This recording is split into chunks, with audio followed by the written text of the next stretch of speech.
All right. Good afternoon. This is the August 24th DUAB meeting. Welcome everyone here today. Appreciate as is our custom, we'll start with public comment after we take our minutes. So if you haven't had a chance to notify Mr. Miller that you'd like to speak, please send him a message now and we'll get you in the queue. We do have minutes from our August 24th, 2023 public meeting. Those were circulated in advance.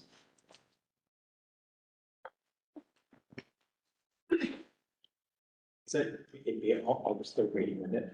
Oh, yes, this does say our August. I'm so sorry. August 3rd, thank you. Is it 3rd or 4th? Yeah.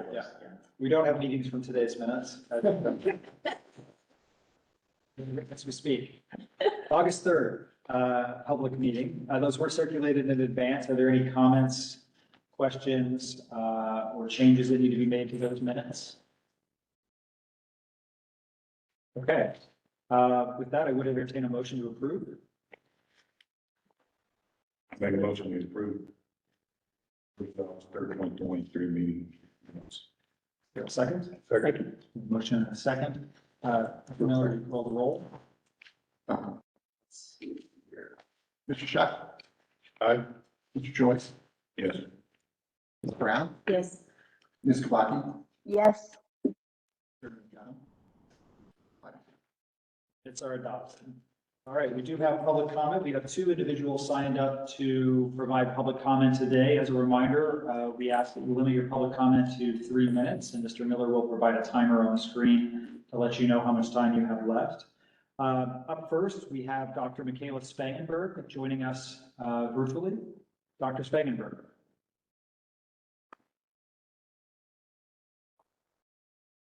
Are you able to hear me? We can hear you now. Go ahead. Okay, wonderful. Thank you. Couple of concerns that have come up, especially within the last few days, that I think are pressing issues that show that just really basic things need to continue to be addressed, is the heat shutdown that has happened within the last couple of days. Kids were dismissed early yesterday from schools that have no proximity to a cooling center, and kids were just walking the streets out in dangerous heat when we were already under an excessive heat advisory, and this is completely unsafe. Now, they did close the schools ahead of time for today, but the fact that apparently none of our schools have adequate cooling to even address like 95, 98-degree heat is very troubling, and that's definitely a safety issue. And again, we only have 2 cooling centers in the city of Gary. Neither of them are anywhere near a public school. So if a kid is expected to walk home, or if a kid just leaves because their parent can't come and get them, then that creates a safety issue and it creates a liability issue. And this kind of thing just needs to be addressed way beforehand. We need to make sure when we start the school year that the physical environments are safe for our kids. I've seen continued issues also with PR, Facebook, how that's being handled. It continues to be used not as a way to inform parents. So for instance, there's nothing about this meeting today on that Facebook, even though parents might have wanted to tune into this meeting. They use the Facebook for promotional PR, more or less fluff pieces, I'm sorry to say. They'll post the same happy video 5 times, but they won't post notices for meetings. They didn't even post a notice for the meet and greet, even though people were asking in the threads of other posts for that information. It was never provided, but they posted photos of the event after it happened, and they posted video of the event at some points when it was going on, but when it would have been too late for people to attend. So if MGT is serious about increasing enrollment, which is still depressed, They have to start taking, and DUAB has to start taking engagement seriously. And that means meaningful engagement, not just things to feel good, but things that provide parents information. Our community is not stupid. People don't want to send their kids to a school where they can't see what's being done to address the iRead scores, what's being addressed to address the iLearn scores, what's being done to address things like the heating and cooling issues. If parents can't get this kind of information, they're not going to send the kids to our schools because our schools aren't reputable, aren't transparent, aren't accountable, and aren't safe, frankly, for our kids. Thank you.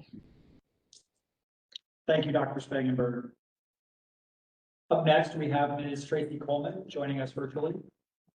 Ms. Coleman.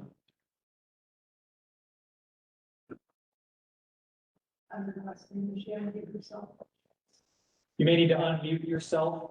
We show that you're still muted, Ms. Coleman.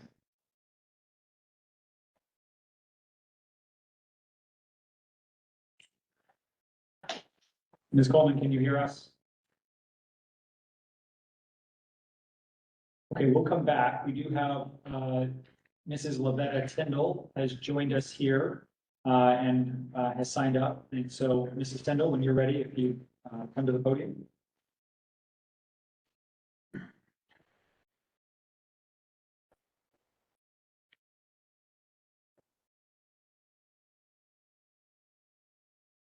Thank you. Good afternoon, everybody. Dr. My name is Mrs. Lavetta Tyndall. I'm a tax-paying resident and advocate for education of our children. Where do you think this world would be if there weren't people that look like me? And young lady there.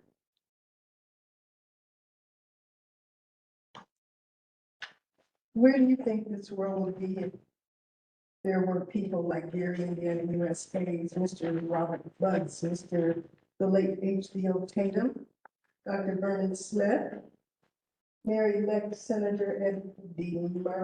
Melton? There would be no comb, no brush, no mop, no ironing board, no letter drop box, no automatic elevator door opener, no home security system, no telephone, a touch-tone telephone. This world would be in a mess without people that look like me. Manager Razor, and your associate or administrative assistant is Nelson, correct? I thought she would be here today. Manager Razor and MGT overseers, DUAB members, SBOE overseers. The Gary Community School Corporation system needs a curriculum that teaches history, struggles, contributions, achievements, and inventions of Black and Brown people. As our new year begins for our students, we must be mindful of some needs that I am going to present to you in a written document later today. And those such needs are to ensure that our children receive more and better services from MGT, DUAB, State Board of Education, and Governor Holcomb. Improved academic performance requires improved environment, conditions, and learning standards and teaching standards throughout the entire school system. For example, welcome parents, engage, include, inform regarding their child's progress, goals, reduce the class size to 15 or less, fill the teacher positions with qualified, properly credentialed personnel,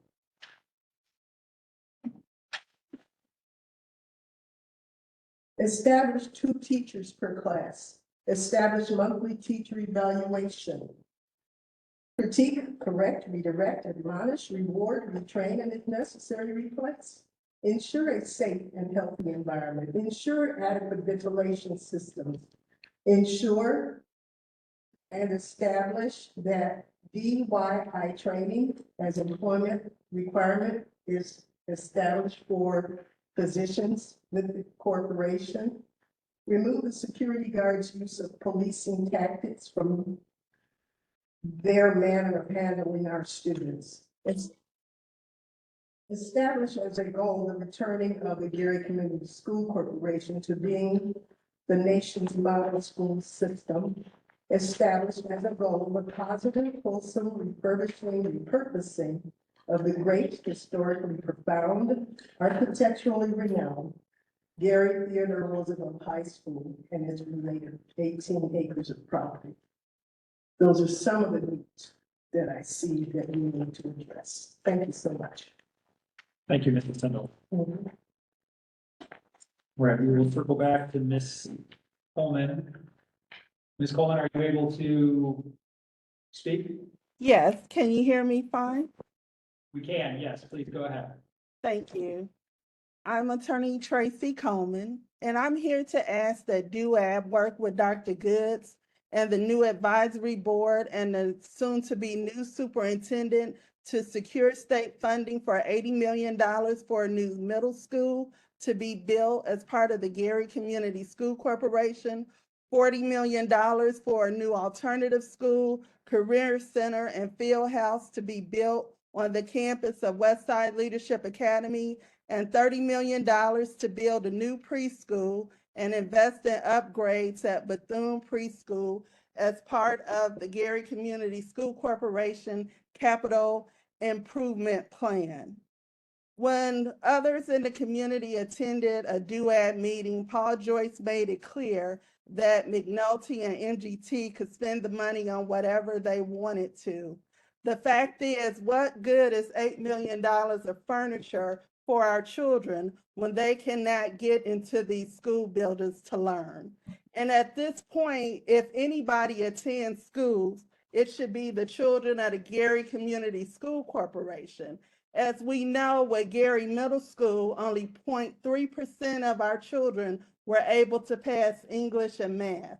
When we go to Bailey Middle School, only 1.3% was able to pass. To me, this is a humanitarian crisis.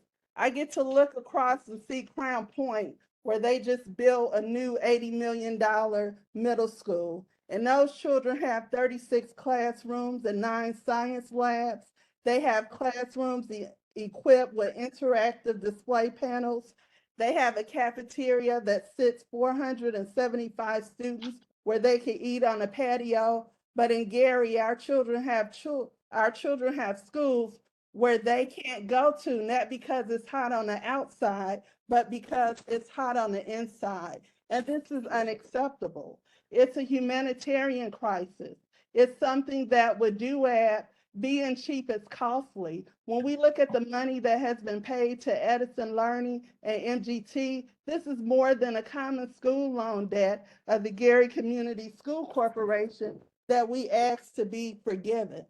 And so I'm asking for DUAB. Eventually there comes a point where being cheap with our children is costly. We're basically losing a generation in Gary where they can't read, they can't write, they don't know when school is going to be open. It's a humanitarian crisis that I ask that DUAB be concerned. And when we look at Dr. McNulty, who had $100 million, where parents went to Indianapolis to get $25 million, HEA 1065, and we don't even have air conditioning that is working in all these schools. So when Paul Joyce looked at us and just act surprised that we want to audit, the fact that all this money has went through all these hands and our children are still suffering and they can't go to school, it's a problem.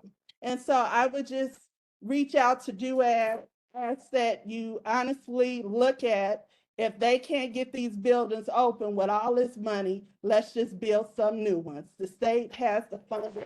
The state has taken responsibility with this takeover. It's time for us not to be cheap with our children, but to invest in the infrastructure where, just like the children in Valparaiso, when I called them, they're not closed because of the heat.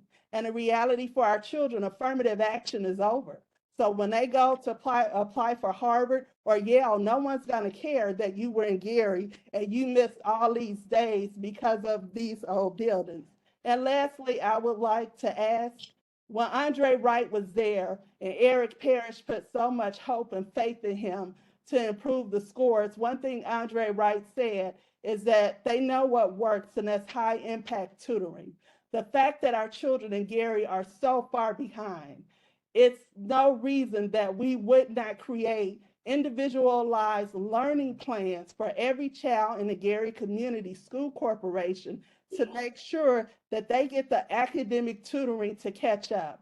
Because the fact that we continue to look at these scores and see that these children are far behind, and they sit in these classrooms knowing they can't read or write and do fractions, and then they miss these school days and fall further behind. It's time for us to just be honest and open and realize that if we truly want to do what's best for Gary's children, it's not about investing in for-profit corporations to take over and run this school system. It's about investing in the teachers, the children, the infrastructure, so our children can really have the opportunity to compete because they're given what they need to succeed. Thank you. I appreciate this time. Thank you, Ms. Coleman. All right, that is all of the individuals we had signed up today. We are going to move to the next item on our agenda, which is the academic update with Ms. Chriselle Hobson, who is joining us virtually. Ms. Hobson? Yes, good afternoon, everyone. Hello. I'll be delivering your academic report today. Just waiting for the slides to load.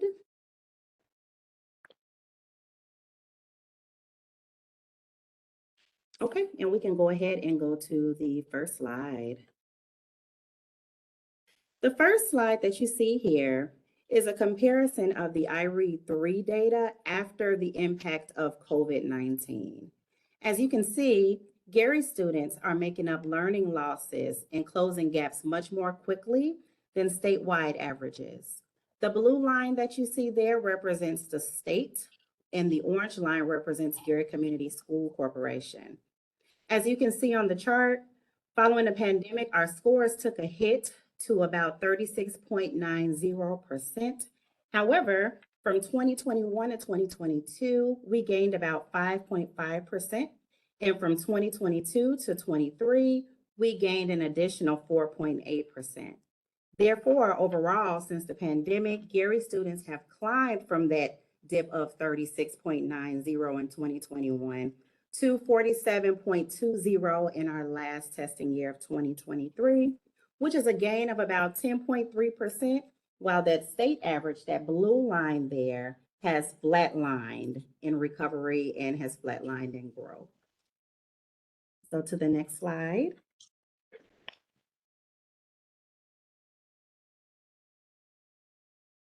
Comment?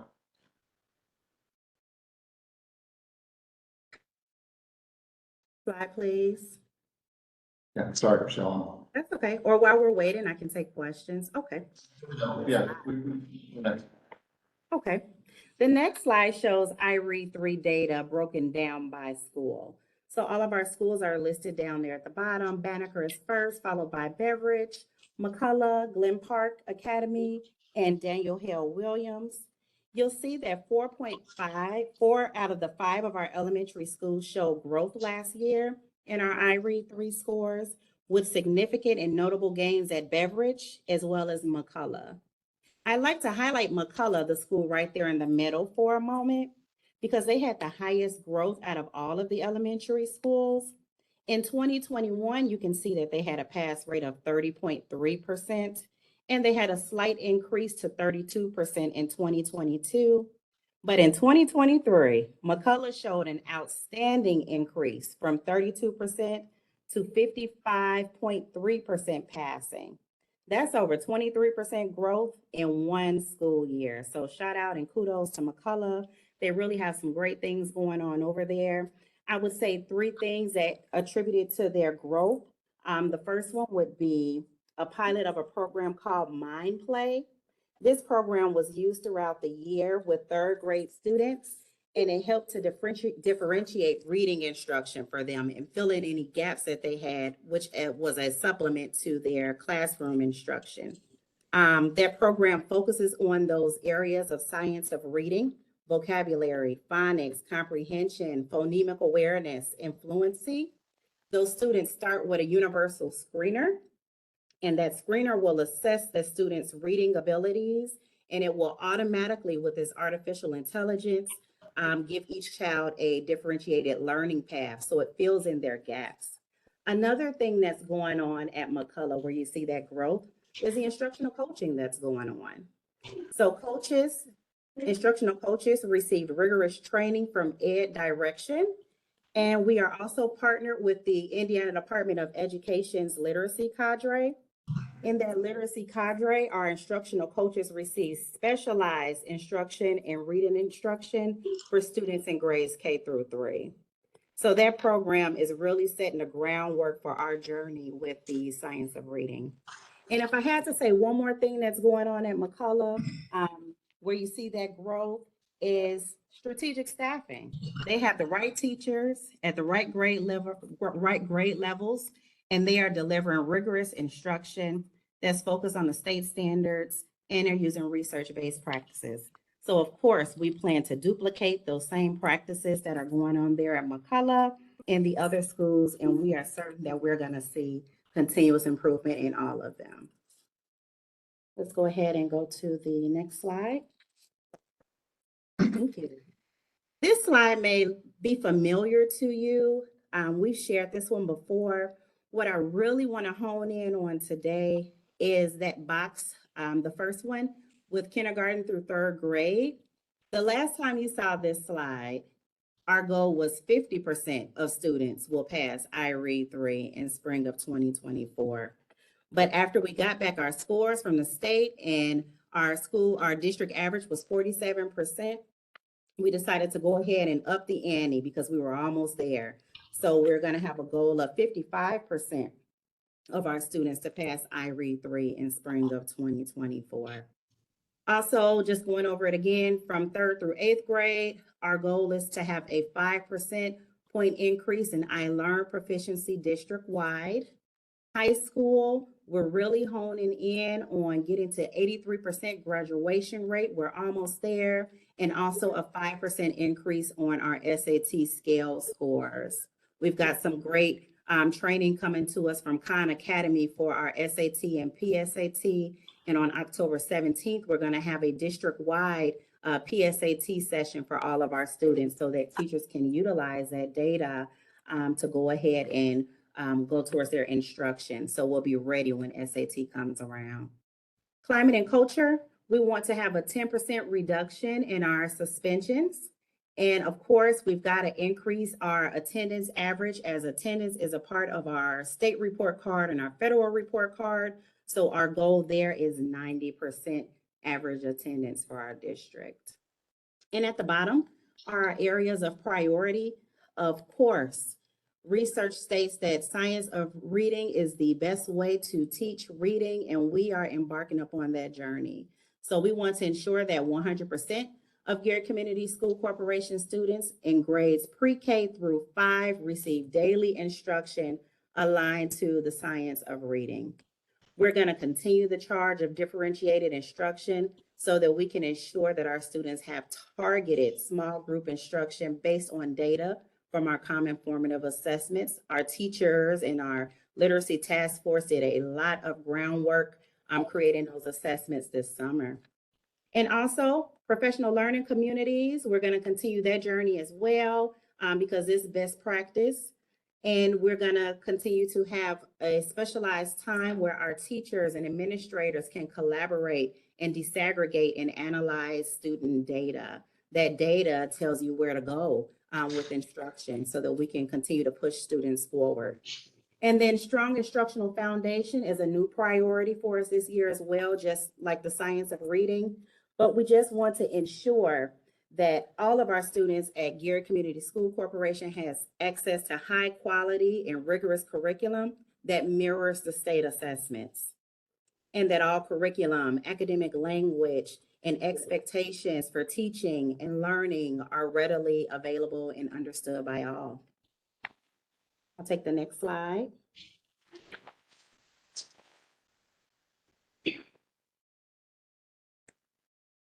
Okay, this slide just dives into our goals for science of reading just a little bit deeper. Our implementation goal is to ensure that all of our students in Gary schools, grades pre-K to 5, receive daily instruction aligned to the science of reading. And below our goal is our continuum or measurement of progress.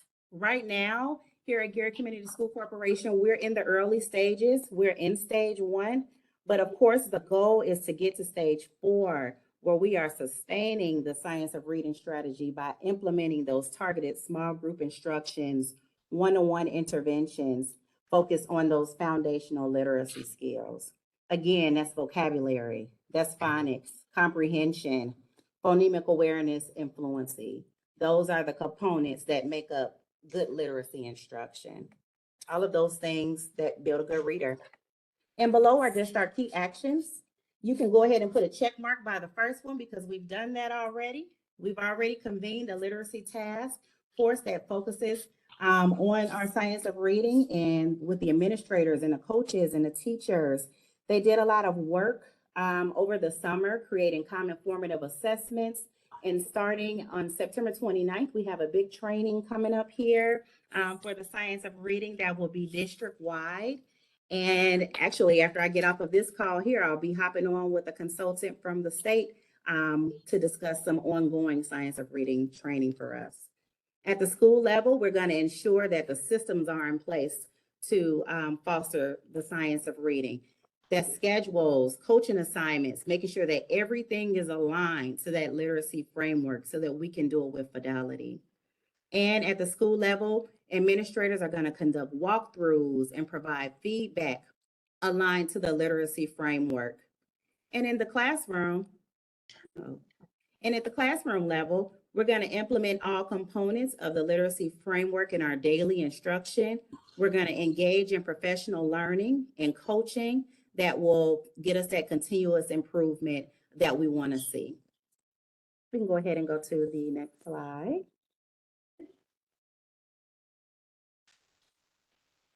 Okay, and my last slide here is more so geared towards the high school. This slide covers our credit recovery. Credit recovery is used to recover course credits that students have previously failed. So we partner with Edmentum Courseware to provide an online experience that is filled with rigorous and engaging learning activities that make credit recovery attainable and possible for our kiddos at the high school level. So the first way that we go about, first of all, we offer a multitude of ways for students to recover credits because we know that students have individual needs. So our first program is the alternative school that we have. This is an intervention usually for students that would benefit from alternatives to expulsion. These are students that would have severe behaviors. Usually grades 9 through 12 is what we allow in our alternative school. In the class of 2023, that's our last graduating class, we had 2 students that were a part of that program. Currently, this year, grades 9 through 12, we have 30 students enrolled in that program that are credit deficient. And just some extras about this program is this is funded by the Indiana Department of Education program. When we embarked on that journey last year, the director of the student pathways loved our program so much that she felt that we could be a model for the state and other schools in this area if they were having trouble. So we're very proud of that. And students are able to exit that program once they make progress towards their goals. So every student has an individualized plan once you enter that program. We also have in-school credit recovery. And this is generally for kids that need to make up failed courses, but they only have 1 or 2 credits, that they need to make up. So there's no need for them to join a special program. They're not severely credit deficient. They just may have failed a course or 2. That's grades 11 to 12. And they have credit recovery as a part of their daily schedule here in school. So last graduating class, there were 37 kids that participated in that program. And currently, so far this year, as of 8/23, we have 105 students that are in that program, grades 11 and 12. So they take it right here during the school day. They may have biology first period and credit recovery second period, and they'll go to government and economics third period. We also have our virtual school, Gary Virtual Academy. We have students that can make up credits there as well. This program, though, is generally by parent request or it's based on need. This is generally students who have medical needs or medical concerns, things of that nature. This program is K to 12. Of course, your kindergarten through 8th graders, they aren't making up credits, but they may need a program that's more so online based if they're not able to attend regular school. So last year, there were about 75 seniors that participated in that program for a portion of the year. Doesn't mean that they were there all year. They may have had to leave traditional school for a little while and come back. Currently enrolled K to 5, there are 10 kids that are enrolled in the virtual academy. Our middle schoolers, we have 12 virtual middle schoolers at this time, and grades 9 to 12 currently enrolled. We only have 6 students that are in the virtual school, and that's based on an application process. Okay, so parents have to be involved and actually apply and say, hey, this is the best route for my child to be successful. We also have WDS Career Connects. That's one of our community partners. This program is reserved for students that have barriers from attending normal school. You'll often see teen parents apply to be a part of the Career Connects program. Sometimes you'll see older students that are the head of their household, students that take care of their parents in grades 9 through 12. Last year, we had 9 students that applied to be a part of that program due to outside barriers, and all 9 of them graduated. So that program has proven to be very successful. Currently, so far this year, we have 3 students that are enrolled in that program.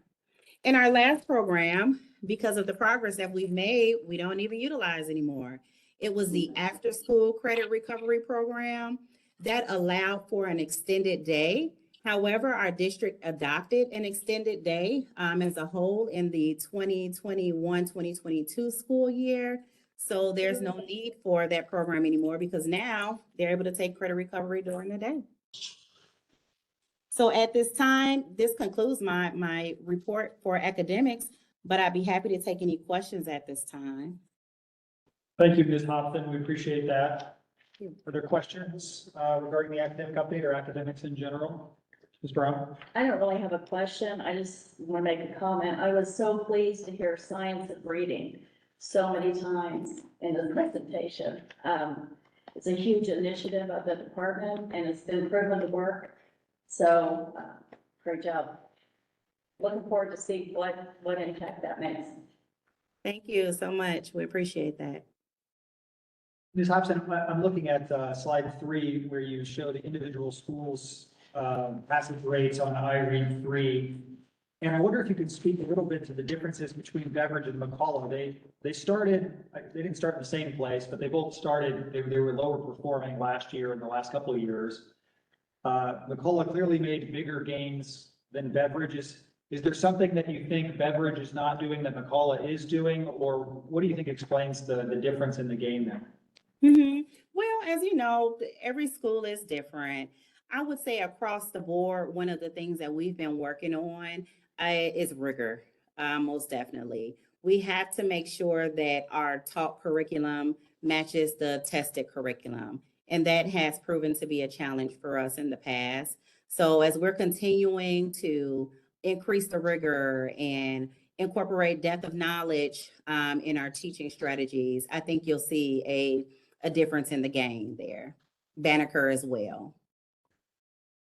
Well, it's exciting to see the gains they've made, and it'd be interested to see as those practices, they translate into the next year across the district.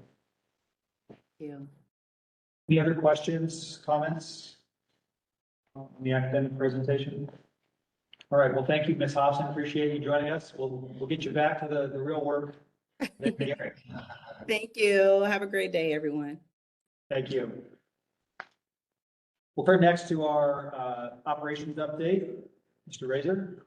Excellent, excellent. First, I want to talk a little bit about the first week of school. We've had a very successful start to school. As you can see, we're still working on fully staffing our schools, but given the current environment today, I could say it could be a lot worse. So we're really have a handful of positions that we're still trying to fill.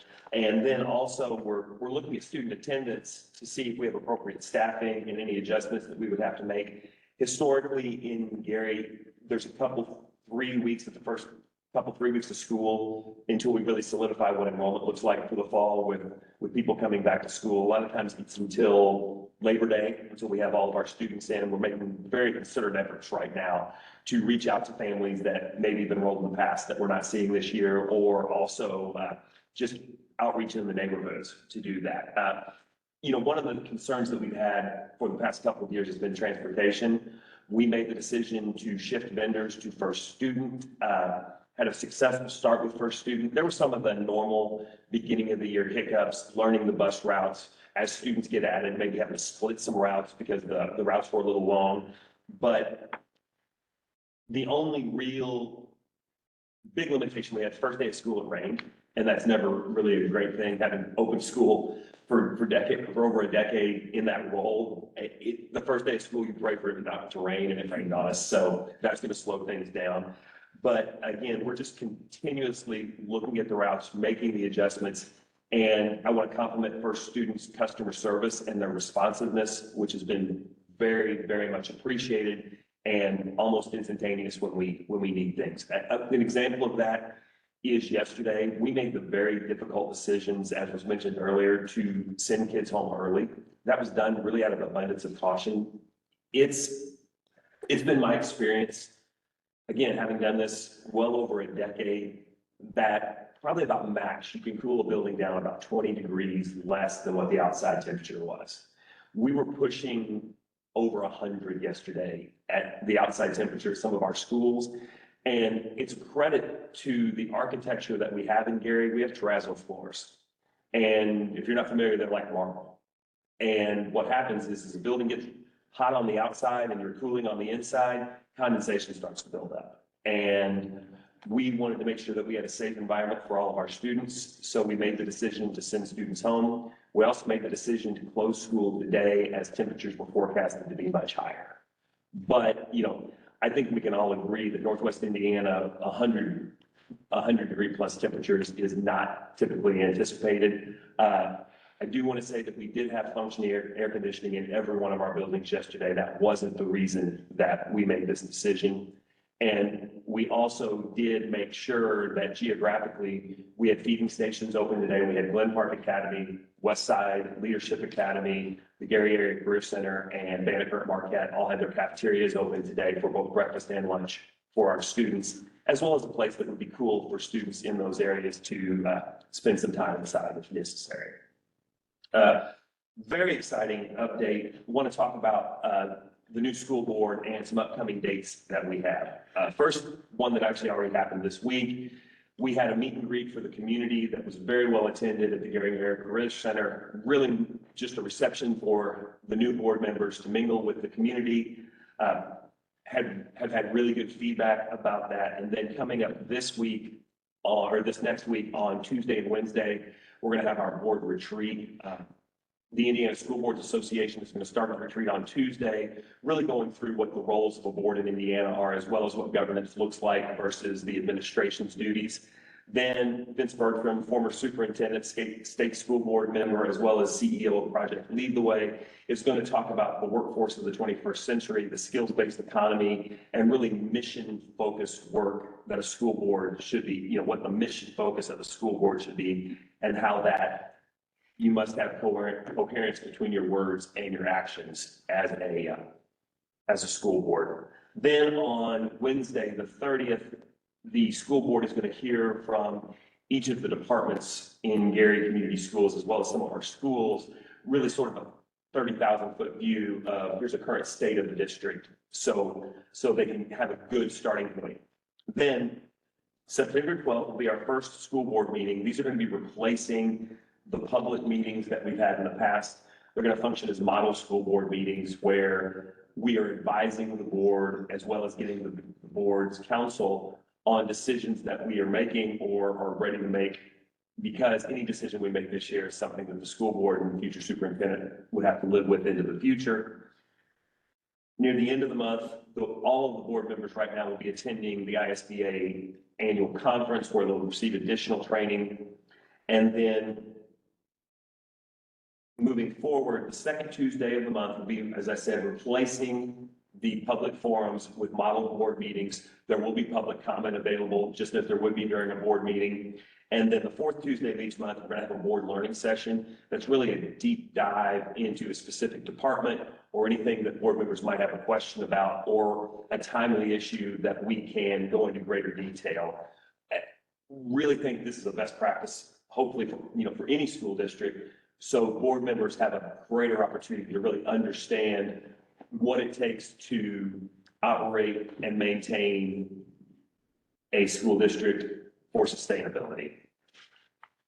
And then finally, this is more of a preview. Our finance update is very much a trailer of what's to come next month. We're going to have a very full docket for you in September, starting first of all with the FY24 budget. Then we're going to bring forth what our recommendations are for fund reconciliation, given the State Board of Accounts guidance that we're able to do that.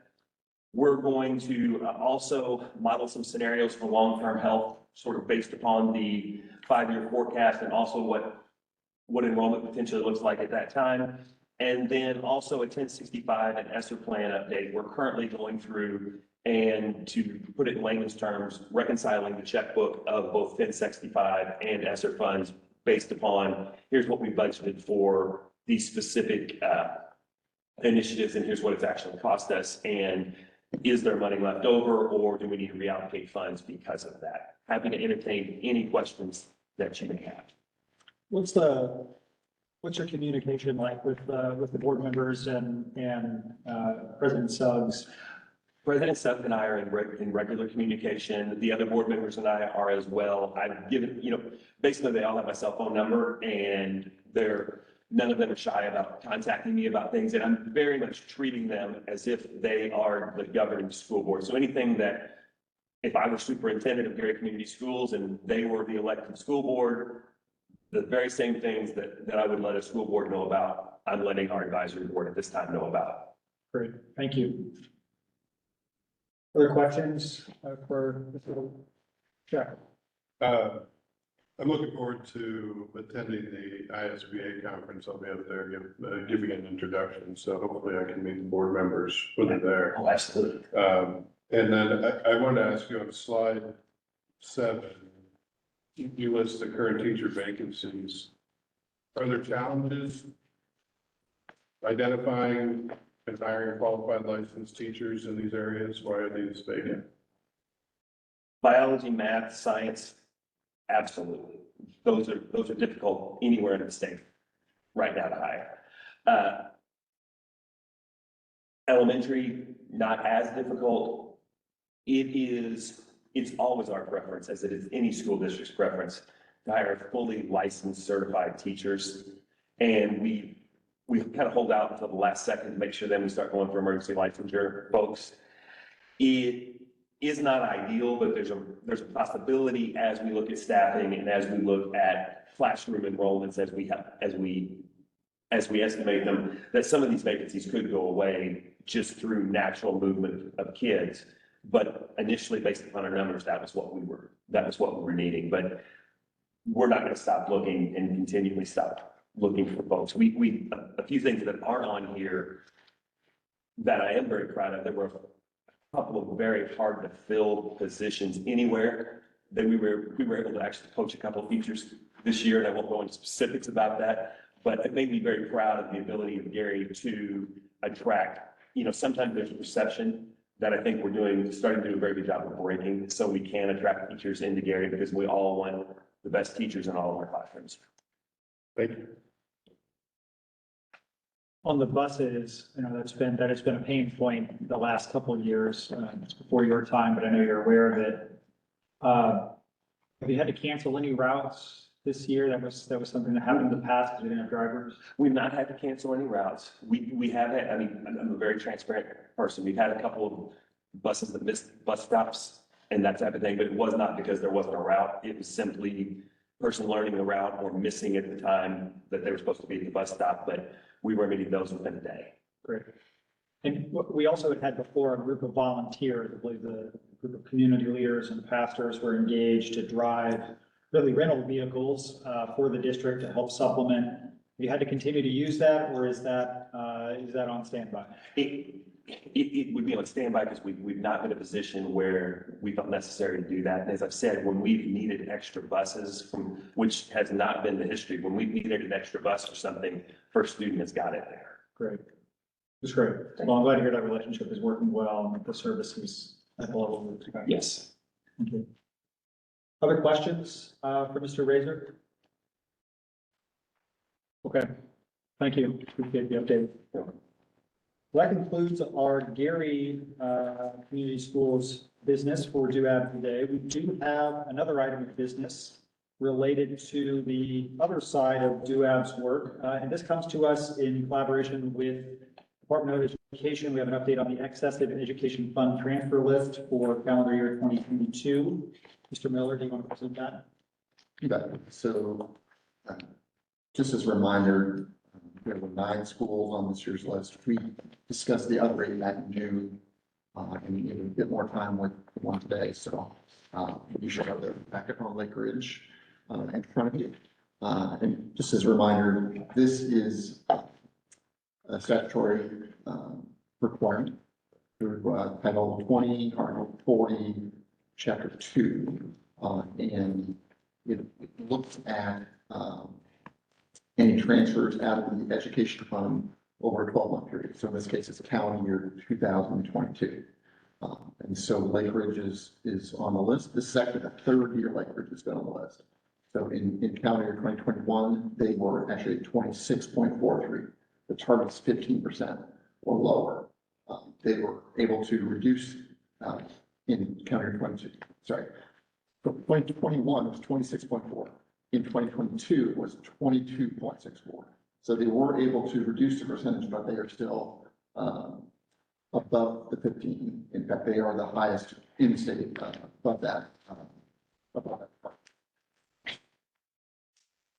Just some more detail of which the board is aware. In 2022, when they had that very high number, statute, which I referenced, allows for technical assistance through the Department of Education. So folks in Ms. Brown's shop actually spent time on the ground on site with Lake Ridge last year, and provided a very excellent roadmap with lots of suggestions and recommendations to follow to reduce expenses and overhead and things that would be spent out of operations fund. You'll see in the response that was provided by Lake Ridge this year, they have implemented some of those items, have not implemented all of them, did express a willingness to do more, which hopefully would get them further closer to the target. So the recommendation from DOE, given those responses, is that DUAB, and in this case DUAB staff, continue to follow up with the school system and monitor, try to take a more detailed assessment of which specific recommendations from the report last year have been implemented, and just hopefully that they can. I'm not sure if it will happen within next year, but we'll keep working toward that 50%. And again, as we discussed before, there's no vote. This is more of an advice and consent role for DUAB back to DOE. So no need for you to take an official action today, but do encourage discussion and a consensus to pass back to DOE. Thank you, Mr. Miller. Any questions or comments regarding Lake Ridge Schools or this process? Ms. Brown, anything you want to add based on the department's assessment? No, I think Pete did an excellent job summarizing it. They have taken some steps, but have not initiated everything that was in that report. So we just believe it wise to kind of keep an eye on it and have a recurring touch point. All right, well, thank you. That concludes that item of business. We do have a couple of items, new items of business that I do want to address before the board today. The first is today is Ms. Rebecca Kubaki's last meeting with us. She's joining us virtually there from somewhere sunny and here north in Indianapolis. And I want to thank her for her service. She has been with us for several years now and has been a great asset to the state and to the board. And I have so appreciated her questions and her insights and her wisdom as we have dealt with a number of different issues and a number of challenges in Gary Community Schools and in schools more generally across the state. And I want to thank her for that service. I want to wish her well as she's off on the new adventures. And just thank you for your dedication to Indiana students. Thank you so much. I've enjoyed it. I've learned so much being on this committee. And Justin, to you in particular, there have been some really difficult challenges and been some difficult choices that had to be made. You've handled all of those in a professional manner, and I just appreciate what you've done as well. So thank you. Appreciate that. Thank you. The second item is, this is also my last meeting. Two members today. I don't know what that says about DUAB. We're fleeing in droves here. As I said last time, I've been appointed as the new judge of the Indiana Tax Court. I do take office at the beginning of September, and so this will be my very last meeting here. But fret not, you're in able hands. We have with us today my successor, who is my boss, Mr. Chris Johnston. He currently serves as the director of the Indiana Office of Management and Budget. So he's used to managing difficult projects and lots of different issues at the same time. He's a native of Lake County, and so no stranger to Gary, Indiana, and the uniqueness that presents. And so I think you'll all find him to be a great leader, and I know that I leave it in good hands, and just thank you all for the opportunity to be here, to serve, and to work with all of you. I've gotten to know all of you very well, and gotten to work with Mr. Miller a lot, and have enjoyed that opportunity. He's got great vision and a great heart, and I know that as we finish the Gary project, it's in great hands, and I know as the work of DUAB continues to help schools financially, the future is bright. And so thank you for that, and wish everyone well. So with that, that is the conclusion of our meeting today. It's a short one. And if I may, Mr. Chairman, yes, I too want to thank you. The professionalism that Ms. Tabaki mentioned, you've had some tough situations, and you've come across every time in the right way. And as a state elected official, I appreciate that. This is how you handle yourself, and I look forward to you. Thank you. Thank you, Representative Thompson. I appreciate that. I would like to reiterate that. You've been so professional in some challenging situations. Thank you. Appreciated your leadership, and congratulations. Thanks. I will say this for Chris, having sat through all of the former. Being the only original member. You have done the best of all. Except in many hard sessions, you did a well job. Thank you. Chris has issues to fill. This job is hard. It's a difficult job.